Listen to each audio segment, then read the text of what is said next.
Okay, I will make a comment. Do not expect while you're working that upload to YouTube will be very, very fast, and then you can finish showing what you're doing in a new video after it's done, because it takes forever. Actually, most of the texturing work in this closet is now complete. However, I'm going to show just a little bit how you can do this. Let's see if I can do this myself. Okay, up here I have a little corner left that has not been textured. You can see if you look here, it is not incredibly smooth, but it's going to be wet sanded afterwards. So I will show you. I have a globbly, messy, about a 6-inch I don't know, spatula is what I call it. And what you do is, and if I'd thought ahead, I would have moved my ladder where I need it to be. There.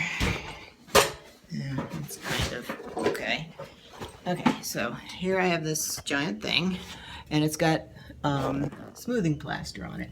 Now all I'm going to do is spread it.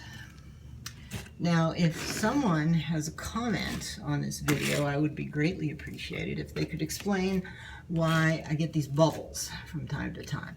However, one thing you have to watch out for is this is rough texturing underneath. It's not too bad. It's better than it was.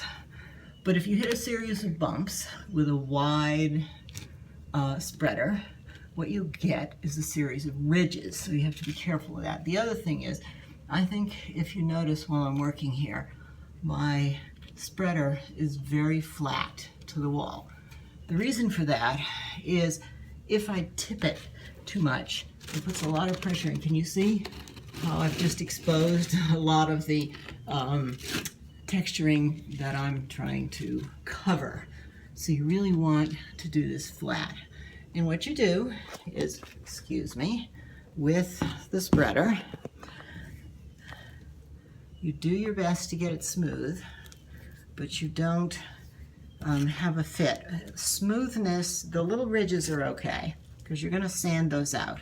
What's not okay is spaces where there is not enough smoothing plaster. That will sand right off, and all you'll see is the bumps. So I'm doing my best to cover this. We're relatively thick. I would say maybe a 1/16 of an inch. And when it's about 3/4 dry, I'll take a damp sponge and smooth it.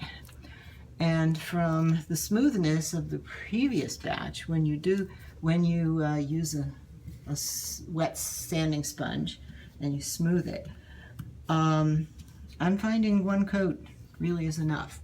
I was surprised. I was expecting, as before, to do about 3 coats of this, and that's because I'd put it on and I would sand it with sandpaper. And so I'd sand away probably half of what I'd put on, then I'd put some more on, and then I'd sand it off. And what was happening is I was wasting a lot of the drywall mud. This way, when you wet sand it, basically it moves the stuff around. You sand off the high spots, and it fills the low spots, and you don't end up with any drywall mud dry all over the creation. At any rate, I hope today to finish. I have this little bit here, and then just this wall down here. Once that's completed, I'll go back, because on the other side of the closet, you look carefully, this area, I'm sorry, I need a photographer. This area is beginning to dry. Can you see it's turned from dark gray to light gray. This part here is still fairly wet.